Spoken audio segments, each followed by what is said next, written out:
You're listening to the Youth Critic Podcast on KHZ Network. Find us on Facebook at DecibelUNG Radio and find us on Twitter at DecibelUNG. If you like this episode, please leave a like and comment on our iTunes page at KHZ Network. And now for the podcast. Let me tell you something.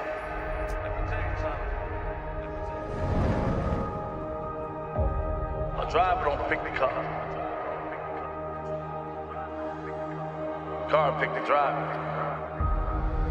It's a mystical bond between man and machine. It's a mystical bond between man and machine.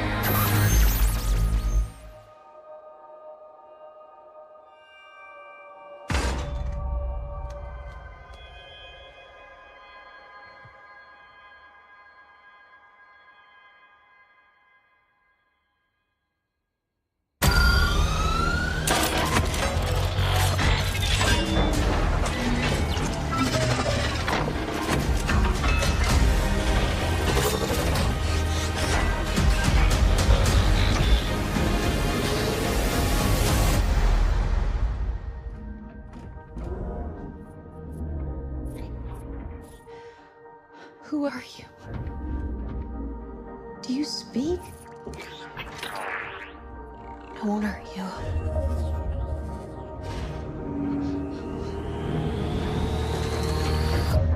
What's your name? Hello, everyone. Welcome to the Youth Critic Podcast. I am your host, Kel Smith. Joining me on this very special episode is Patrick Campbell. Hello, everyone. It's nice to be here. And today we are going to be doing a non-spoiler, early-ish review of Bumblebee, the new Transformers movie, or also known as Transformers 6, also known as Transformers, the old Going Back to the Past. Let's just say it's the only Transformers movie that exists. That would be a much better starting point. Yes, that's at least outside of the live action stuff. Mm-hmm. Absolutely. So, and we are going to keep this non-spoiler because Patrick and I are doing this roughly a week before you guys get to see the movie, and we just kind of need. So, we think it's just only fair if we don't spoil major plot points. We'll just talk about the only thing we'll do is we might say a minor plot point or two just because it was in the trailer, but we're gonna try and keep it, as spoiler free as possible. There's one thing I do want to bring up that I don't know if it's necessarily considered a spoiler, but we'll kind of get to it later. And there's just one thing that I do definitely have thoughts about. All right. When we get there, we'll cross that bridge. So Patrick, starting with you, I actually wanted to ask you this because I don't think we ever did a Transformers podcast. Even when the last night came out, I don't think we ever did it. Well, I mean, everyone knows, I think, if you've followed me long enough, how I feel about the last night, and that is not great, Bob. Not great. I don't know if you guys have, if anyone follows me on any form of social media, the night that we actually went to the screening for that movie, there's a picture of myself, Harry Nemiroff, and John Roca. And we were all waiting at the Universal IMAX out in California, and we're waiting to go in. And Roca's got this big smile on his face because it's like a new Transformers movie, and I'm just downing alcohol. And Perry has a beer too, and we're just sitting there. And dude, when I walked out of that movie, I felt like I had just been beat over the head for 2 hours. It was loud and obnoxious, and I was a fan of the series, at least of the first one, and I have things in the second and the third that I like, that they're not great movies, but there's some enjoyment to be had. But boy, they were never the Transformers movies that I kind of wanted, and I'm pretty upset about it, the fact that the series has gone the way that it has until now. I mean, Michael Bay being the person that controlled everything was a huge misstep, and it's just I'm glad that Bumblebee is the movie that we got, because it feels like it was a series that so badly needed a brand new voice and someone who could really dig into the mythology and do something new with it while still being somewhat familiar for people. But it was more than time at this point for us to do anything different at this point. I think that's how I feel as well. Is I think it was time. I mean, way past the time for Michael Bay to like pass the baton over. Even though he still is producer of the of this movie, but here's the thing about the Transformers series as a whole, and I am just exclusively talking about the live action movies, is that the first one was the breakthrough, and even beforehand, like the reason why Transformers 2 and Transformers 3 and really all the other movies are so disappointing in my eyes is because after Bad Boys 2, where basically Michael Bay just got to blatantly just jerk off and just have a total hate fest of a psychotic hate fest. He did The Island, which is a very interesting, it's very interestingly well made. It's very it just has and it actually has a story you can follow. It felt restrained, and Transformers 1 also felt restrained and had a story you can follow and had, excitement and energy, and you didn't feel like you were just involved in a giant, hate orgy the whole movie. So when we cut to Transformers 2, where, nothing makes any sense, but there's still some sort of a plot. It's Transformer 2 was that it was right in the middle of the writer's strike, and I think that movie, along with X-Men Origins Wolverine and G.I. Joe Retaliation, they all kind of feel the same way. They all clearly were movies that didn't get to do anything with what they would have liked to do. It's just kind of a mess, and the biggest problem with Transformers 2 is because there's really no script and they weren't able to do anything about that. It's just Michael Bay for 2.5 hours doing whatever Michael Bay wants to do. And that was the beginning of the decline of that franchise very early on. Yeah.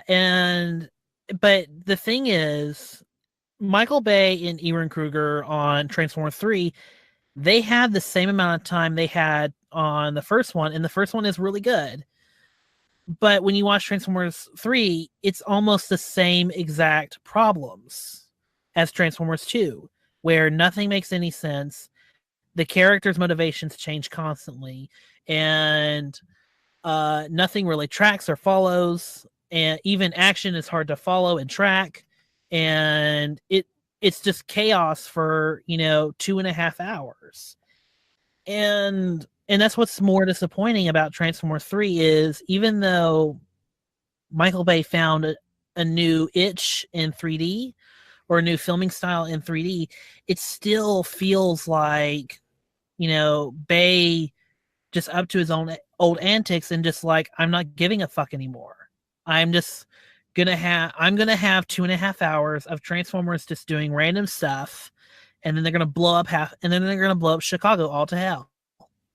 And that's when I started to realize, we need to really let Michael Bay go, especially since, and the biggest signifier for me was at the end of 3, it just abruptly ends after Optimus Prime brutally murders Megatron by ripping his spine out with blood coming out of it, and then basically shooting his mentor Sentinel Prime in the back of the head while he's begging for life. And then like a minute later, it cuts to Lincoln Park Air Descent. So I think it's been a while since I've seen Transformers 3, to be completely honest, so I don't remember that. It's been, I think I rewatched all the movies when the 4th one was coming out. So I just remember that moment specifically and being like, oh my God. Wow. Like Michael Bay just hated like he has no mercy for any of these villains. And then Transformers 4 is just it's just a giant advertisement. Like that's all it is. It's just a giant product placement. But that's all these movies have honestly been since the beginning, which is why Bumblebee is such a like nice fresh air comparative to those movies. Here's the thing with Bumblebee, and I mean, no matter what you say about those first 4 movies, they were what they were. They exist. For some people, that is the only Transformers they know. But for people like me, for people, I don't know about you, but I grew up watching a lot of those old episodes of the animated series from the 80s. And then anything that kind of came its way anytime after that, I'd like to keep up with it. You know, remember things like Beast Wars and stuff like that in the 90s. But Bumblebee is so trying hard to go back to that early 80s feel of the Transformers enough that they felt the need to even place the movie in the 80s and really take this movie back to what the basic essentially of this series overall. Not just as a movie franchise, but going all the way back to the basics of the mythology of the toy line. Because at the end of the day, whether people remember it or not, this is a toy line. It was not an animated series first, it was a toy line. So a toy line that could be anything it wants to be, but it needed to be with care. And Travis Knight has decided, brilliantly so, I think, to really take what he loved about the 80s series and really try to emulate something special. And I mean, essentially, yeah, this is E.T. That's what the movie is, but with Bumblebee. And that's okay because it works. It's really, really fun. It adds a lot of humor to the series. Not like the Michael Bay humor, but actual humor that you can laugh at. Do some of the jokes not land? Of course. Yeah, there's some moments that are maybe not necessary, but it was nice to actually like a Transformers movie for the first time in a long time. And I mean, it's just different. It feels different. It works differently. Everything about it just oozes the kind of filmmaking that I was hoping this series could be. And as Bumblebee is the central focus of it, it really, really just takes the series to the most basic place that it can be, and that's really a good thing. We don't get a lot of the convoluted mythology and stuff that we've been beat over the head with over the last couple of movies. There's none of that. It's really just the war on Cybertron and Bumblebee escaping and getting to Earth and going into hiding, and then Decepticons coming to find him. That's really the movie. And it's a really nice change of pace. Yeah. So here are my thoughts. Here's my thoughts on Bumblebee. For everyone out there, if you really wanted a pure just change of speed, direction wise, Bumblebee is like, I mean, there's not, layering shots of, beer cans or layering shots of Haley Stanfield's ass or anyone's ass. So it's very, and there's not, and the action is actually easy to follow because Travis Knight does a brilliant thing where to have every robot have distinct colors. So now you can follow these characters, you can track like what's happening. And before every action scene, you get to basically have moments where you can kind of, look at each robot and kind of memorize what colors they have. So when the action happens and it's intense and it's fast and it's, cutting or super cutting, you can still tell what's going on, who's fighting who. And that's what works in Bumblebee is it feels restrained, but it also feels like it has a sense of direction. Whereas I feel like before it never did. Or at least after 2, it never did.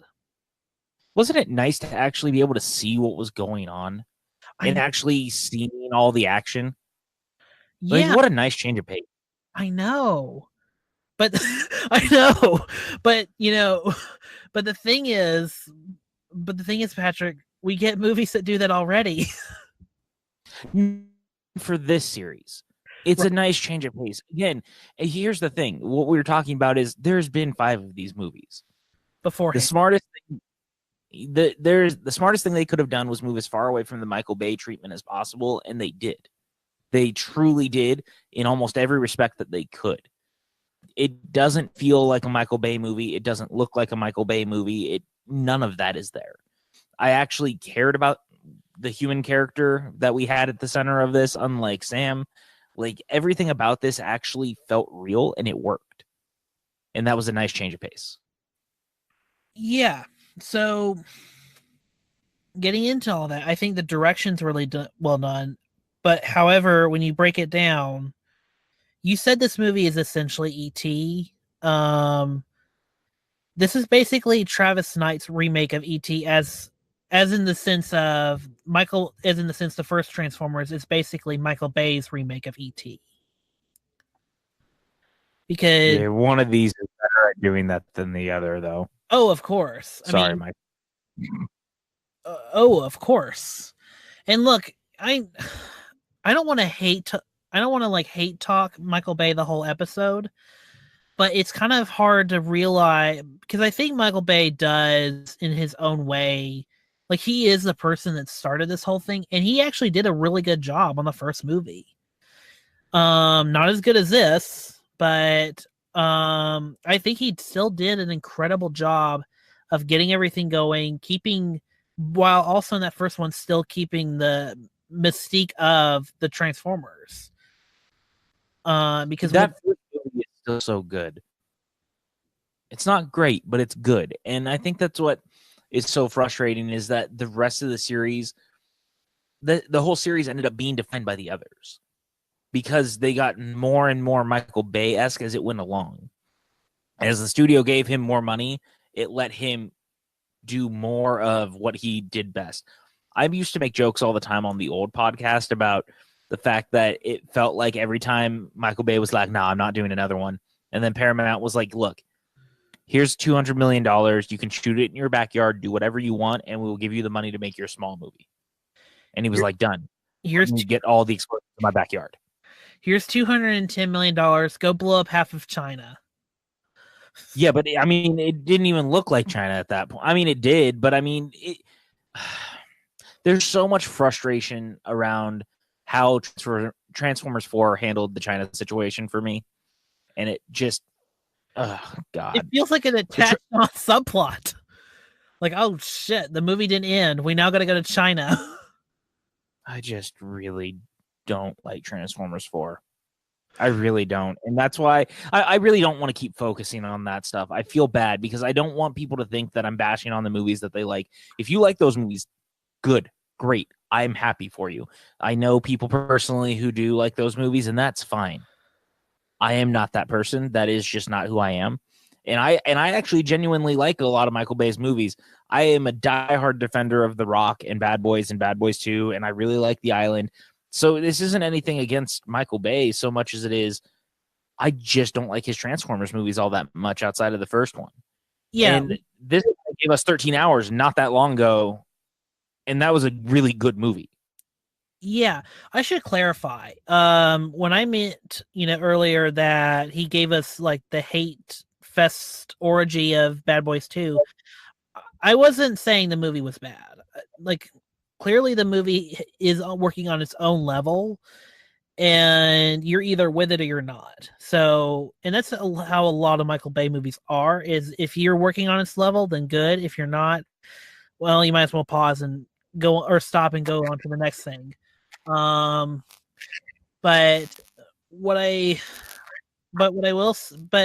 just kind of continue on the conversation about Bumblebee is that I feel like Bumblebee is a good starting point. However, on its own, I feel like we need to do more movies. We need to keep trying different things in order to kind of keep the franchise going, because every time we need to reboot and we go to let's start with Bumblebee getting, possessed by a teenager who needs a car. I feel like we're just going to keep remaking the next one every time, we go down a rabbit hole and it gets worse and worse. So I feel like if we do a Bumblebee 2 or do another spinoff, we need to do something really different. So the problem we have now with the franchise is that we're kind of where the X-Men franchise was a few years ago after X-Men 3. and X-Men Origins, where we had a couple of bad movies that really derailed the franchise. So they decided that they need to go back to the very beginning and reboot it. So we got X-Men First Class, and First Class was great. Just like Bumblebee is actually really good, really good, close to great. The problem from here now is that much like First Class, where First Class was trying to be like a full reboot without tying too much to the original, like the timeline was all kind of messed up, and they kind of did that here. And that's going to end up being the biggest problem with the franchise moving forward, because I don't think you're wrong. I do think we need to do other things. I think the biggest problem, though, is I'm not really sure what direction you go, because you can tell that they were trying to reboot the franchise, but also not alienate people who were already fans of the series. So they tried hard not to also be like, well, that stuff doesn't necessarily not happen. So it never fully commits to one or the other. And that's slightly problematic for the film. There's one thing in particular, and this is the kind of spoilery thing that I wanted to bring up. And it's not necessarily so much a spoiler as there's one character who pops up for less than 3 seconds in the movie. And it's a nod to the first series.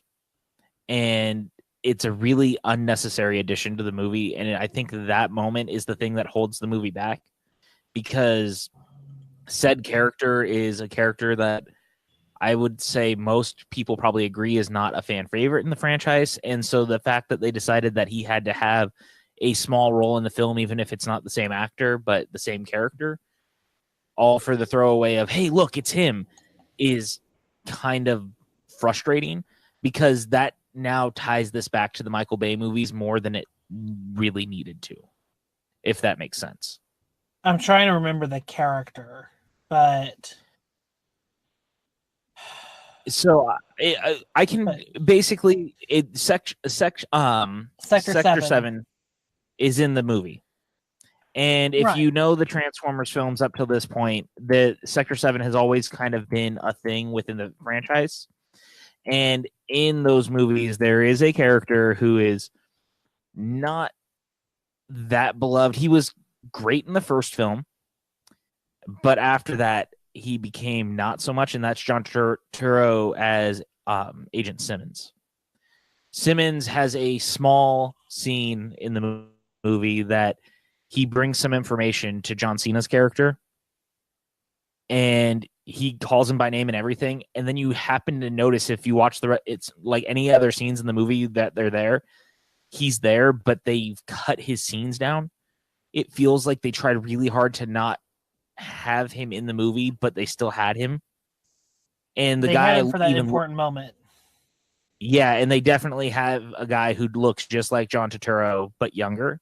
So that's clearly what the setup is supposed to be, but it's really frustrating, because I wish they hadn't done it. Here's the thing about this franchise. Here's the thing I'll say about this, or I guess Bumblebee is it could go either way.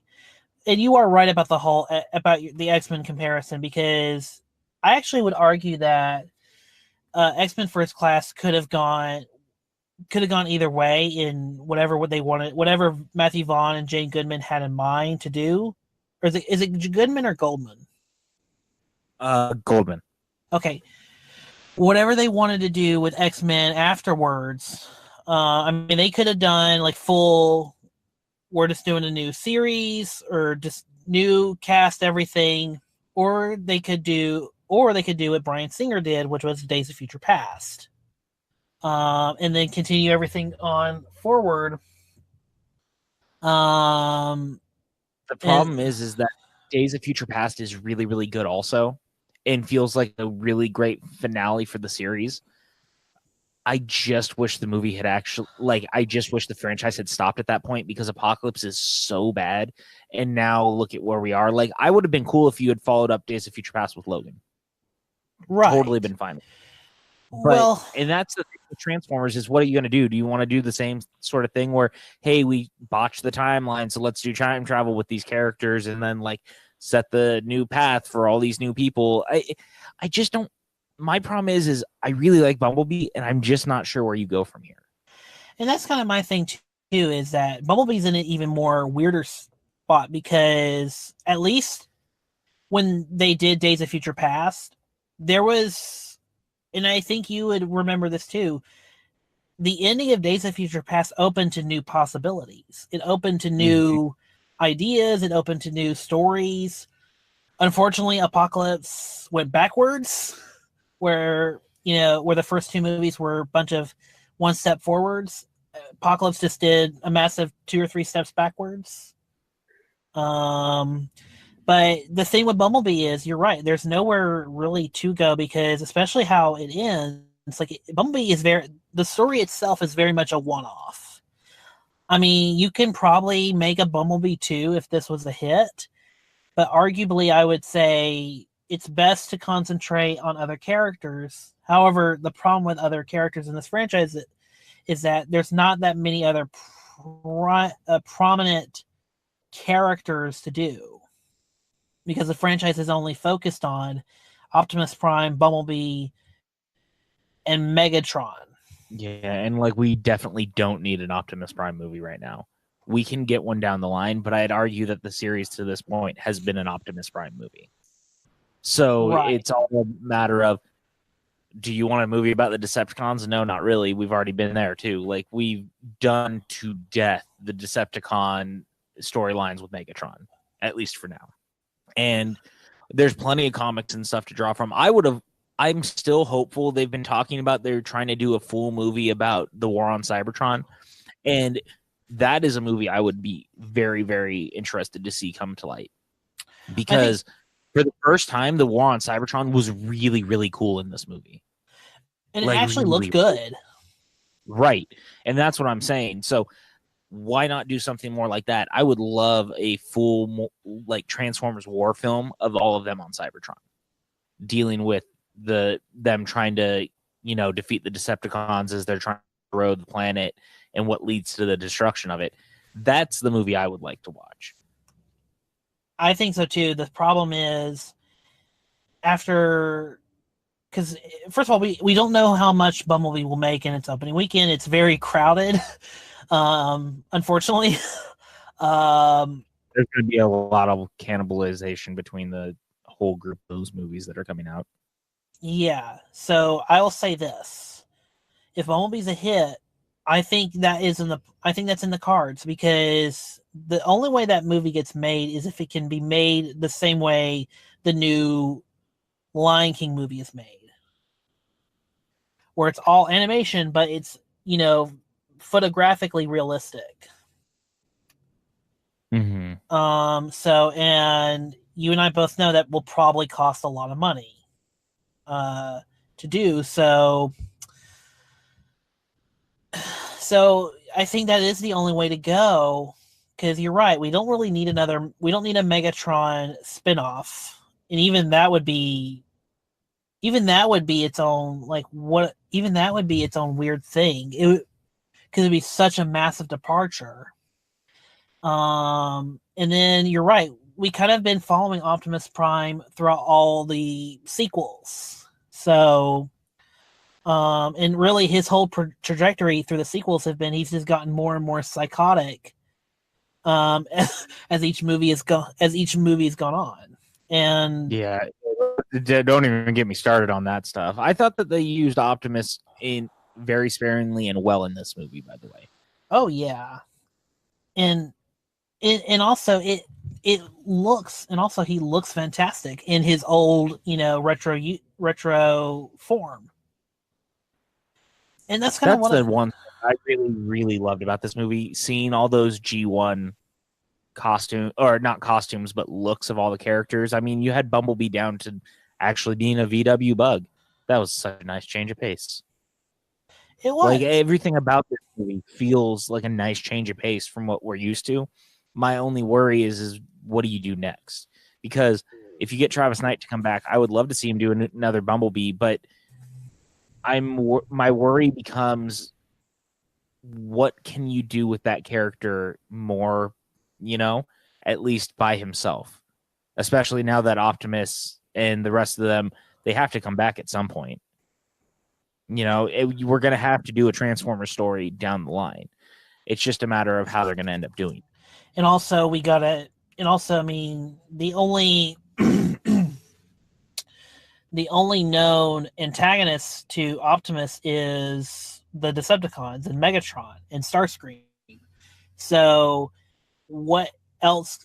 That's kind of my problem with the Transformers series going forward is no matter who you get to direct, even if you did essentially, even if we want to consider this Bumblebee movie like a massive restart, how do we go forward without telling the same story? How do we go? That's what I'm kind of getting at is how do we not keep doing the same stories over and over? And I feel like with Transformers, like Bumblebee was a nice change of pace, but what else can we do? And that's where that's what I'm getting at is I don't know what else we can do. So even if this was a nice change of pace. Yeah, and that's where I am. I'm just happy that the movie worked. I was just happy to actually get a good Transformers movie. I liked actually seeing the Transformers action. I thought the cast was really good. John Cena is a walking meme at this point, and I thought it was kind of nice that they just played to that strength, and they were like, hey, he thinks everything in the movie is ridiculous because the audience probably thinks that a lot of the movie is ridiculous. So use him as that catalyst. It was smart. It was a very smart casting for that character. And I really liked Haley Steinfeld a lot in the movie. I thought she was a lot of fun.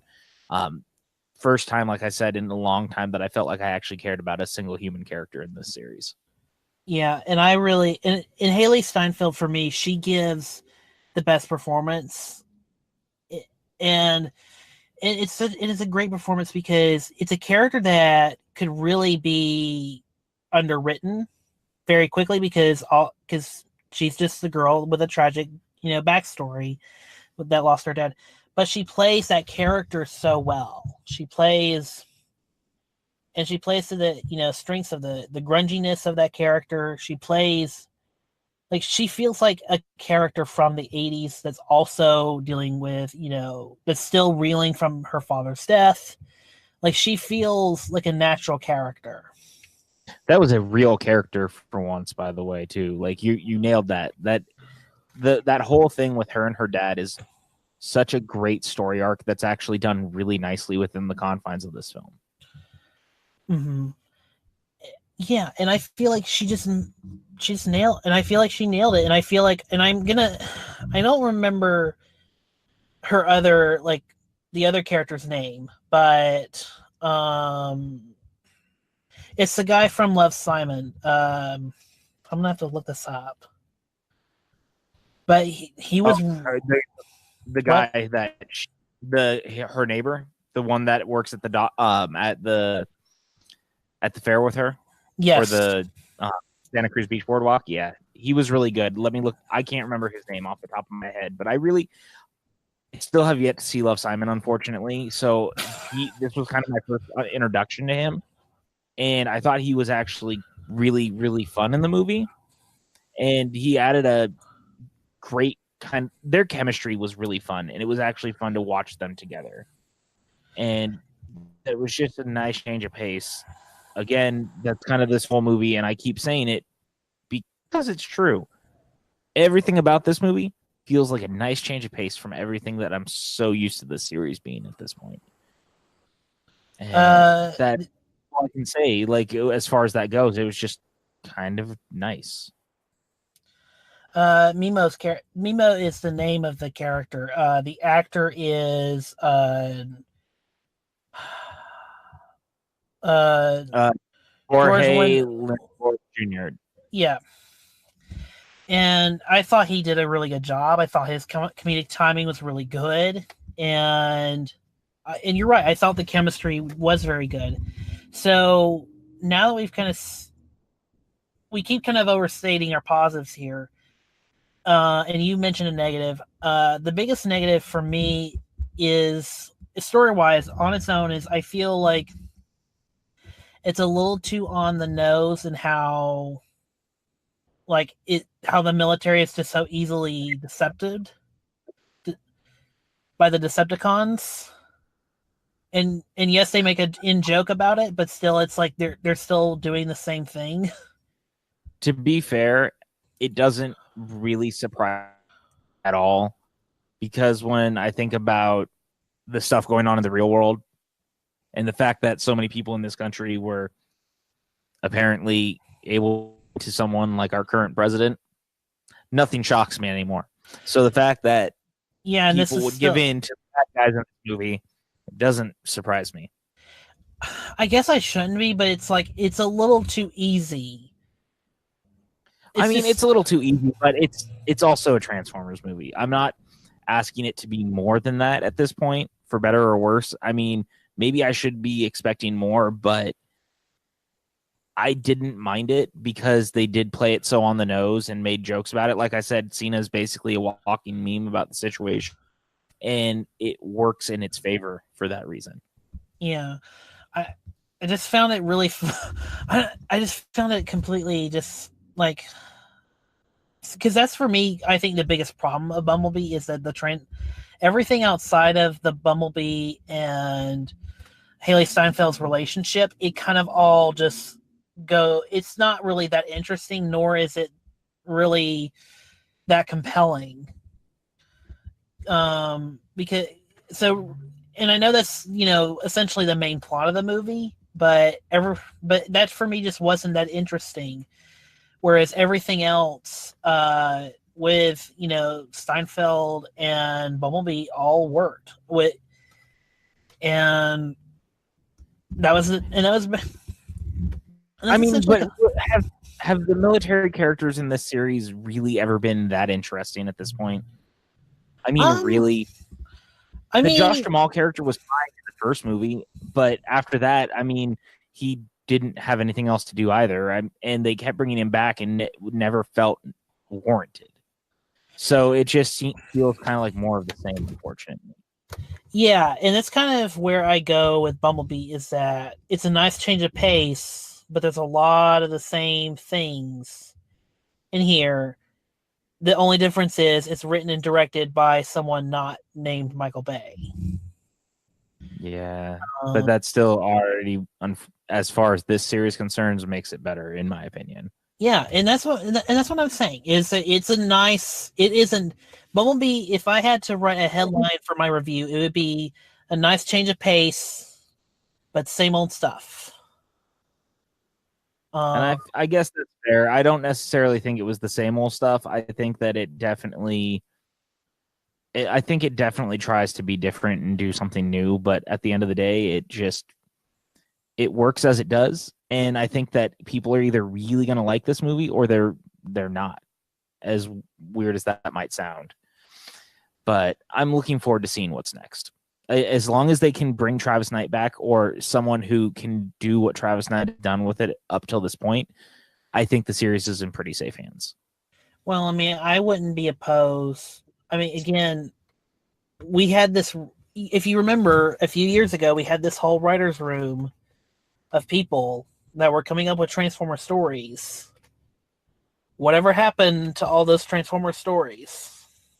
And are any of them worth anything to be? Or was Bumblebee the only one that's a surefire, like, yes? I guess it really ends up being just dependent on what comes next. And that's what will be interesting, is what happens next. So, yes, I love Bumblebee, but again, I really did. I actually really did like it. Like, I was very much entertained. I loved everything with Bumblebee. He's cute. I even liked Dylan O'Brien voicing him at certain points in the movie. I thought that was really good, and I feel like that it was a really, really good origin story, because that's essentially what Bumblebee also is. It's an origin story of Bumblebee. Like, we open with the point of view of Bumblebee, who is essentially a kid in this war. And we're seeing the war of Cybertron through his eyes. So I liked all of that very much so, and I liked where that all went, on top of E.T. with Haley Steinfeld. and a giant robot. Yeah, but I think it works in the end, and I think people should give it a chance, especially if you feel you're burned out on this franchise already. Go see this. I think it'll definitely change your mind. I mean, does it have problems? Yes. I think it's maybe a little bit too long. I think that the characters outside of Haley Steinfeld's character maybe aren't as interesting, but I think as a sum of its parts, it's actually a very good movie that's worth checking out. I think so too, and I think it worked, and I think it helped. You know, and I can't wait to see what Travis Knight does, even if he goes to the galaxy. Yeah, we'll see what happens there. Yeah, we'll see where that goes. Or he could go back to Leica and make another movie. Who knows? I'd be okay with that. I mean, Kubo is amazing, and now Bumblebee is really good. The guy is very talented, so I look forward to seeing what he does next. Yeah. So with that, Patrick, do you want to wrap up? Yeah, sure. You can find me on Twitter at PJ_Campbell. Patrick Campbell parentheses PJ. You can find my podcast, The PJ Campbell Show, on iTunes and on Podbean. Please head over there and subscribe. It would mean a lot to myself and my co-host, Patrick Hogue. You can also find me over writing at the Movie Trivia Schmodown website, triviasd.com, and just, keep an eye on the Movie Trivia Schmodown. There's a lot of cool stuff going on over there. Awesome. I will have links for Patrick's new podcast in the description below. Please check it out. I think, as of this recording, I think you're going to have the first episode out tonight. It should be up. Yeah, it should be up. All right. And all right, well, I'll try, if it's up before I finish the episode, I'll put the link in the description as well. All right, well, Patrick, thanks for coming on the show. We will touch base with you later because there's a lot of other big movies, and I think you and I fit, and you have actually seen a lot of the big movies coming out already. So I have. I've seen almost all of them at this point, and it's a good December. Well, that's good to hear because November was kind of weak, as you can imagine. All right. So you can find me on Twitter at MovieKale. You can also follow the show for updates and whatnot at the Youth Critic. And then you can also follow the channel that distributes this podcast at KHC Network. Thanks, everyone. We'll be back with you. We'll actually be back with you very soon because we will probably have episodes of Andy Serkis's Mowgli, which is the new Jungle Book movie that came out on Netflix. We'll go into all that in that episode. And then we'll talk about Into the Spider-Verse in the next few days. So thanks everyone for listening. We'll be back with you very, very soon.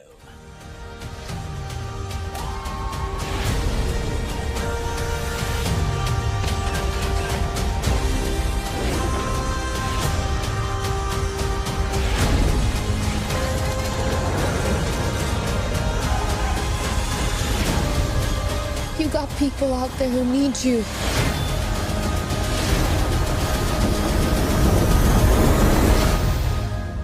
This is why you're here, Bee.